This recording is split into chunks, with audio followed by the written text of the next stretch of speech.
Hello everyone, welcome to A Fistful of Dice. I'm Matt, and this is going to be the second episode of A Fistful of Questions. This has taken me a long time to do, just because I've been so busy with work and other things. So I'm excited to film this new episode of A Fistful of Questions. It's going to be quite a bit shorter than the last one. Not because of lack of questions or anything like that, but because some of the questions were so good that I'm going to do entire videos devoted to just those questions. So we're going to do 3 questions here, 1 from Facebook and 2 from my YouTube account. I also want to remind everyone that A Fistful of Dice does have a blog now. It's afistfulofdice.com, and you can always leave comments and questions there as well. If I look a little grubby, I apologize. I just got back from the gym, and if you notice a change in scenery, it's because I'm house sitting at my parents' this week. So I figured while I'm sitting around with nothing to do before work, I would bang some videos out. So there's not going to be any editing in these videos either because my graphics card is dead on my desktop, and it makes editing video a pain. So I'm just going to try to straight shot this. So if it's a little disjointed, that's why. So our first question comes from YouTube, a YouTube user by the name of Shabominator. He wrote to me talking about how he runs 3.5, D&D 3.5, and he tries to keep his players from choosing ridiculous race and class combinations from some of the more ridiculous splat books or online resources, you know, like user-made classes and things like that. And he hates writing adventures for things like psionics because they're sort of game-breaking if you don't do them correctly. His question for me was, what is a race/class combination that it takes you a little bit longer to write and or run games for? And what is a race/class combination that makes you cringe when you hear one of your players wants to roll that?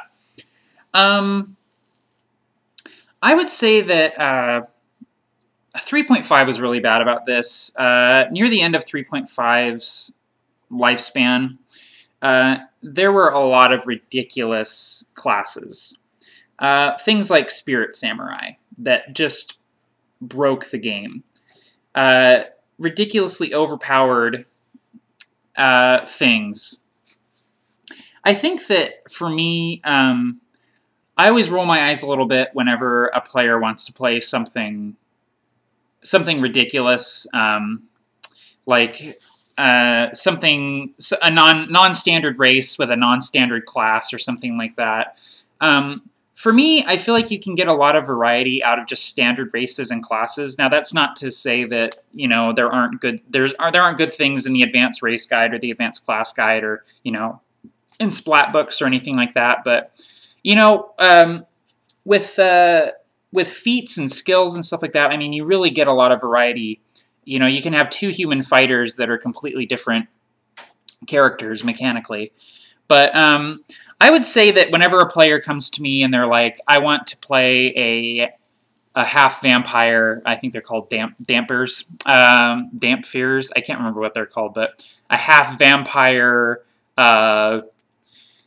you know, arcane bloodline sorcerer or something like that. You know, just a completely just like, you know, it's just going to be a completely overpowered thing. Or, you know, whenever somebody wants to play like an Azamar or a Tiefling. Now, I've run characters who play non-standard, or players who play non-standard races that have played them just fine, and there's no obvious sort of discrepancies between the standard and non-standard races and classes. But for sort of new DMs or DMs that aren't used to working with it, I don't know, it makes it tough. It's also funny because you run into a lot of new players that want to play something crazy. It's like, you know, they're brand new to the game and they've never played before, and they want to play like a half ogre samurai or something, and you're just like, you know, I mean, that's cool, but it's going to be really tough to play around that. You need to have some experience to be able to deal with the consequences that come from playing a non-standard race, you know? But in any case, And it's funny that you mentioned this because one of the characters that I'm playing right now is a dwarven half construct. So, like, I'm one to talk, right? But I totally get what you're saying. You know, it's always tough when a player wants to play a non-standard character because it really forces you to think about it. If the party is made up of humans and elves and dwarves and halflings, and they're walking into a town, you don't really have to think about it. It's not a strange thing. But if the party walks in and they've got a tiefling, a gripply, a, a celestial, and a full-blooded orc, they're going to run into some issues. Issues that are interesting, and can be fun RP opportunities, but that are also very tough to DM at times. So, yeah, good question. That's what I'll say to that. So, our next question also comes from YouTube, and it's from Chris Venturini. He messaged me asking, have you tried playing an RPG system where the PCs are significantly less powerful than in D&D to help them start to get an appreciation for their characters and how fragile they can be? No, but it's something that I've always wanted to do. I've always felt like players never really get a sense for common people in fantasy RPGs.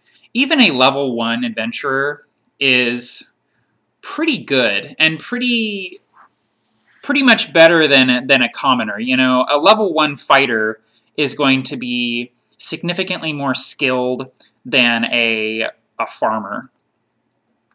I like systems where level 1 is truly level 1, like an average person.